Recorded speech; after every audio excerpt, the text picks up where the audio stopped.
마태복음 제21장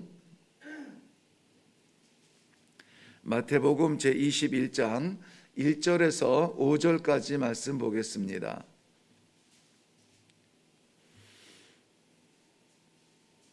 네, 찾으셨으면 우리 같이 한 목소리로 읽습니다. 시작. 그들이 예루살렘에 가까이 가서 감람산 벳바게에 이르렀을 때에 예수께서 두 제자를 보내시며 이르시되 너희는 맞은편 마을로 가라. 그리하면 곧 매인 나귀와 나귀 새끼가 함께 있을 것을 보리니 풀어 내게로 끌고 오라. 만일 누가 무슨 말을 하거든 주가 쓰시겠다 하라. 그리하면 즉시 보내리라 하시니 그는 선지자를 통하여 하신 말씀을 이루려 하심이라. 일러스되 시온 딸에게 이르기를 내 왕이 내게 임하나니 그는 겸손하여 나귀 곧 멍에 매는 짐승의 새끼를 탔도다 하라 하였느니라. 아멘. 네, 우리 한번 기도하겠습니다. 살아계셔서 역사하시는 하나님 아버지, 은혜를 감사합니다. 죽음 같은 깊은 잠에 빠져있던 우리를 흔들어 깨우시고 이전에 올라와 이렇게 찬송하며 말씀을 받게 하시니 감사합니다. 아버지, 이 자리에서 멈추지 아니하고 만족하지 아니하며 우리 삶 가운데 주의 말씀이 선포되어지며 증거되어지는 복된 삶이 되도록 이 하루를 다스려 주시옵소서. 종의 연약함을 가려주시고 아버지 친히 말씀하여 주옵소서. 감사드리오며 예수님 이름으로 기도하옵나이다. 아멘. 오늘 본문 말씀은 11절까지 읽으면 좋은데 새벽 시간이라 묵상을 위하여서 우리가 잠시 5절까지만 읽었습니다. 내용은 다 포함하는 내용이 되겠습니다.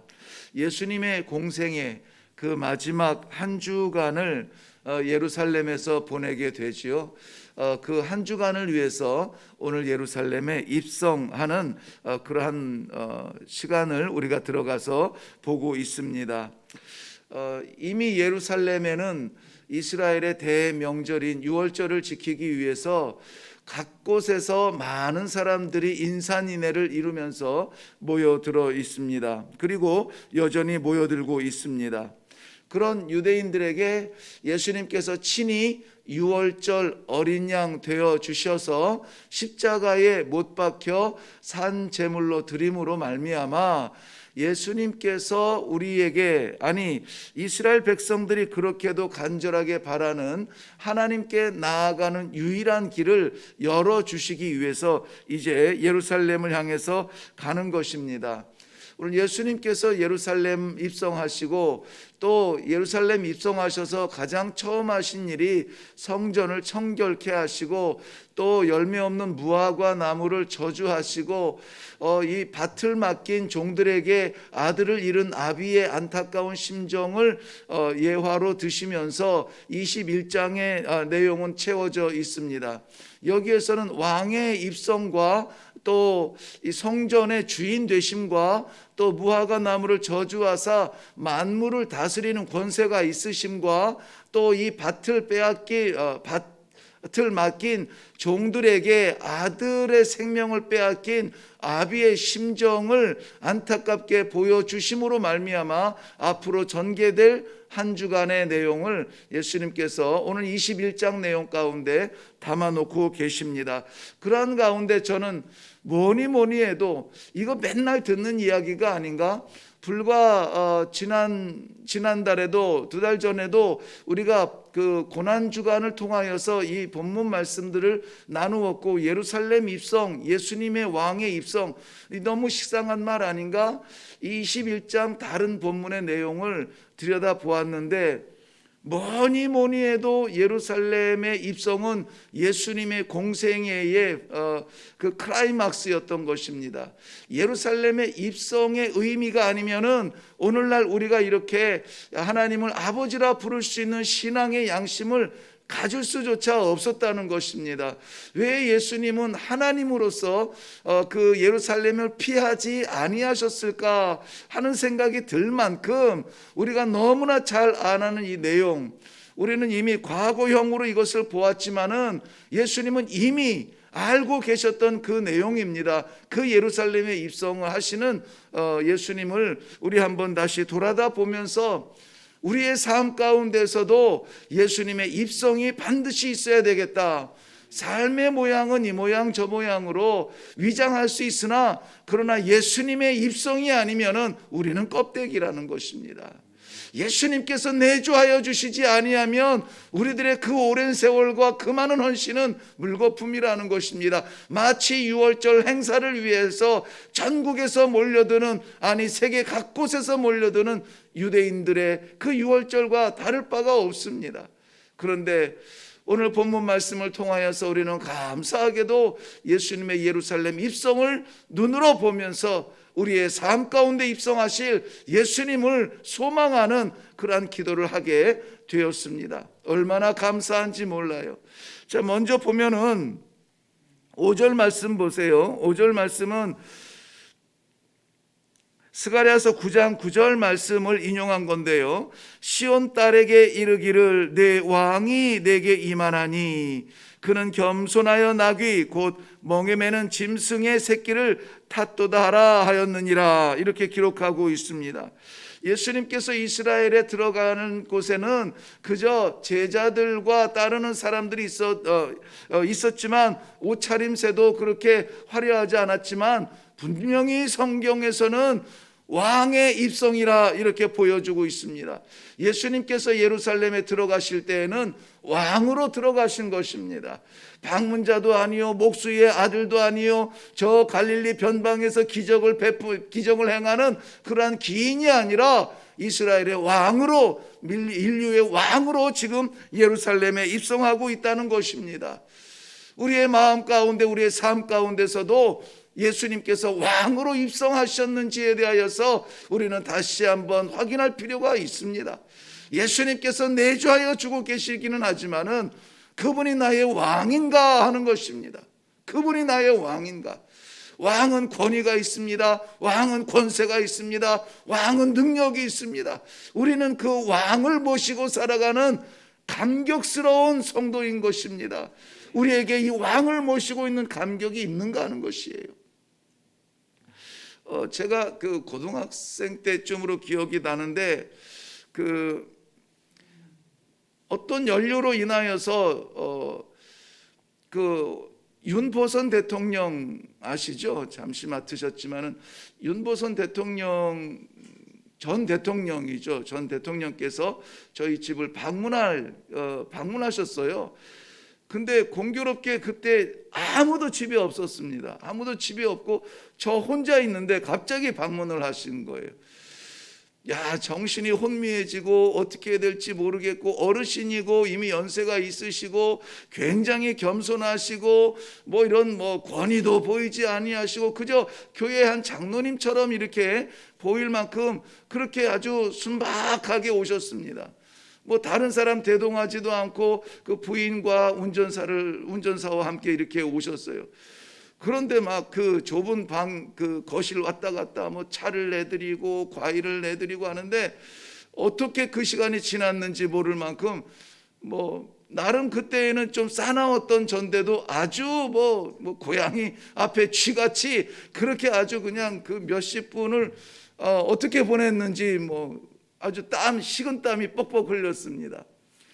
지나간 전직 대통령이 개인적인 관계로 해서 방문을 했는데도 아주 혼이 났습니다. 저는 그래서 다시는 안 오셨으면 좋겠다 그 생각이 들 만큼 어려웠는데요. 예수님께서 왕으로 내 마음에 계신다면은 우리는 그 왕에 대한 그러한 존귀함과 존경함과 그러한 두려운 마음이 있는가 하는 것입니다. 감격이 있는가 하는 것입니다. 그 왕의 이 권위를 인정하고 계신가 하는 겁니다. 예수님은 나의 왕이라고 찬송하고 찬양하고 우리는 쉽게 말합니다. 그러려면 질서가 나는 왕의 신하가 되어야 되고 종이 되어야 되고 머슴이 되어야 되고 내가 명령하는 것이 아니라 명령을 받는 자리가 되어야 돼요. 이 시대의 신앙의 질서가 많이 무너지는데 인권이 워낙 강해지다 보니까 하나님의 자리마저 약해져요. 우리 마음에 찾아오신, 우리 삶에 찾아오신 예수 그리스도는 우리의 왕이시기를 바랍니다. 오늘 이 왕이 예루살렘에 입성하고 있습니다. 그리고 이 예수님의 입성은 이어서 계속 보면은 그는 겸손하여 나귀 곧 멍에 매는 짐승의 새끼를 탔도다 그랬습니다. 왕은 왕인데 겸손하신 왕이에요. 겸손하신 왕이십니다. 천군 만마 대신에 아무도 올라가 보지 않은, 타보지 않은 나귀 새끼를 타셨습니다. 왕의 행차에 군인들이 나열하고 후위병들이 서서 창과 칼에 번쩍이는 그러한 쇳소리가 아니라 종려나무 가지를 흔드는 그 바람소리를 들으면서 입성을 하셨습니다. 군악대의 빵빠레와 나팔소리와 함성소리가 아니라 어린아이들의 찬양소리, 호산나 다윗의 자손이여, 호산나 다윗의 자손이여, 그 환호소리를 받으시며 입성하셨습니다. 예수님께서 우리 안에 왕으로 계시지만은 그러나 우리에게 얼마나 겸손하셔서 참으시고 또 참으시고 기다리시고 또 기다리시고, 그래서 우리가 착각을 하는 걸지도 모르겠어요.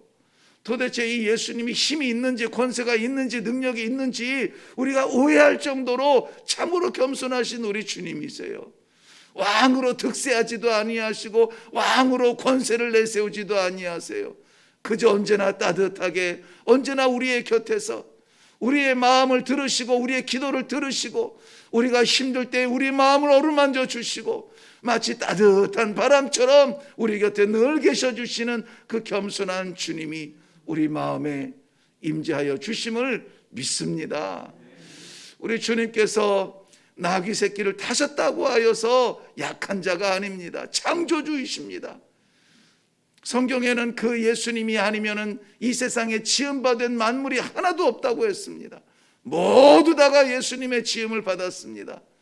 그런데 그 주님께서 아무것도 아닌 존재로 나 같은 것을 위하여서 자신을 내어드리고 손과 발의 못을 받으시고 물과 피를 쏟으시고 저주받는 자리까지 침묵하며 가셨습니다.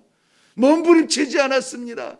내가 누군지를 아느냐, 내가 왕이다, 나한테 이럴 수 있느냐, 변명하지 아니하셨습니다. 그런 주님이 우리 안에 함께 계시면서 오늘도 우리의 온갖 이야기를 다 들으시고 온갖 우리의 불평을 다 받으시고 그 주님이 오늘 우리 안에 입성하셨음을 믿으시기를 바랍니다. 그렇지만은 우리 주님께서 입성하신 것은 이 예루살렘의 전무후무한 완전한 승리의 주님인 것을 오늘 성경은 보여주고 있습니다. 호산나 다윗의 자손이여 찬송하리라 이렇게 외쳤던 그 환호성은 이제 곧 침묵을 합니다. 오히려 그 소리들은 바뀌어서 예수를 십자가에 못 박으라 배반의 함성으로 변합니다. 그렇게 됐죠. 십자가에 못 박히셨죠. 온갖 모욕을 다 받으시고 침뱉음을 받으셨습니다.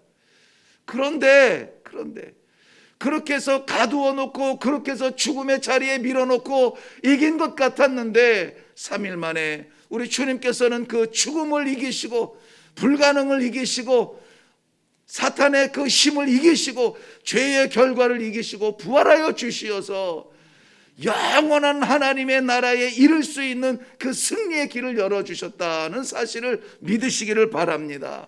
이 승리의 주님을 믿는다면 우리는 기죽지 않습니다. 지금 조금 눌려도, 지금 조금 억울함을 당하여도, 침뱉음을 당하여도 문제는 뭐냐? 이 그리스도 예수의 이 영광스러운 길을 위하여서 우리가 침뱉음을 당하지 않으려고 하고 이 가시관을 쓰지 않으려고 하고 도망가고 피하려고 하는 것이 문제이지,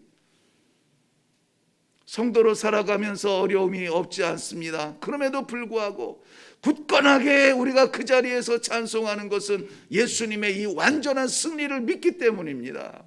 사랑하는 성도 여러분, 지금의 그 두려움의 계곡을 우리 주님께서는 이기셨습니다. 그 무겁고 끔찍한 사망의 바위덩어리를 깨트려 주셨습니다. 도저히 안 될 것 같은, 열리지 않을 것 같은 절창문을 깨트리셨습니다. 그리고 우리들에게 영원한 생명의 길을 열어주셨습니다. 예수님의 이러한 완전한 승리를 믿는 성도가 되기를 바랍니다. 이거는 예수님 개인의 문제가 아니에요. 예수님께서 이 부활의 첫 열매 되심으로 말미암아 우리도 그 길 따라서 부활할 예수님의 형제가 되었습니다. 예수님과 함께 하나님의 나라에 머물 수 있는 그러한 자녀들이 되었습니다. 사랑하는 성도 여러분, 오늘 이 담대함으로 나아갈 수 있기를 바랍니다. 저 세상이라고 하는 예루살렘에 주님과 함께 입성하시기를 바랍니다. 두려움 없이 담대하게 들어가시기를 바랍니다. 그리고 종례에는 부활하실 우리 주님을 찬양할 수 있도록, 우리의 신앙이 흔들리지 않도록 이 아침에 뜨겁게 기도하시기를 바랍니다. 결론의 말씀으로 정리합니다.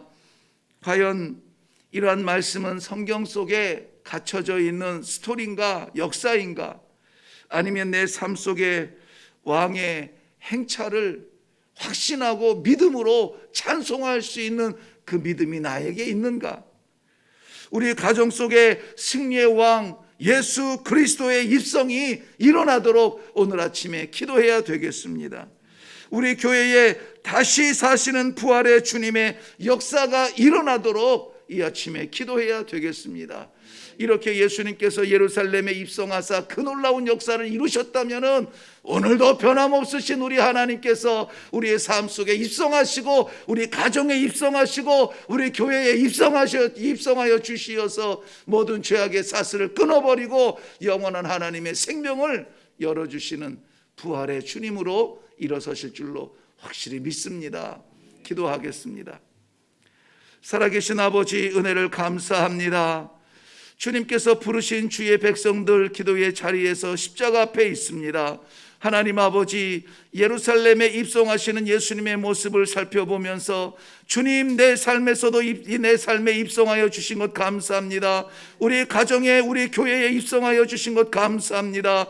좌절 속에 있었던 우리의 삶을 부활의 영원한 찬송을 부를 수 있도록 믿음의 사람으로 세워주시니 감사합니다. 이 아침에 기도할 때 하나님, 내 안에 내주하여 주시는 예수 그리스도를 확실하게 믿는 믿음이 다시 한번 회복되게 하여 주시옵시고, 담대하게 저 문을 나가 세상을 향하여서 도전할 수 있는 승리하는 믿음이 될 수 있도록 축복하여 주시옵소서. 감사드리오며 예수님 이름으로 기도하옵나이다. 아멘. 오늘 말씀은 너무나 잘 아는 예수님의 예루살렘 입성이었습니다. 저는 늘 듣는 말씀 가운데에서 새롭게 도전 주신 것은 예루살렘의 입성이 아니라 내 삶에 오셔야 되는데 오셨나?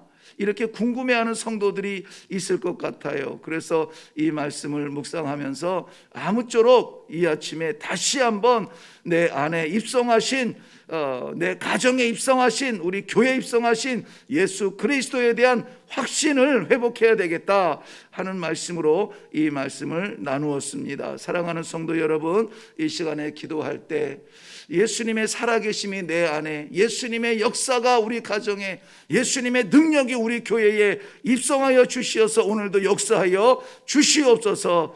죽어가는 그러한 자리가 아니라 완전 부활하여서 하늘문이 활짝 열린 그 믿음으로 오늘도 살아가게 하여 주시옵소서. 기도하고 우리 각자의 기도의 제목으로 또 다시 한번 나아갈 수 있기를 바랍니다. 우리 같이 기도하겠습니다.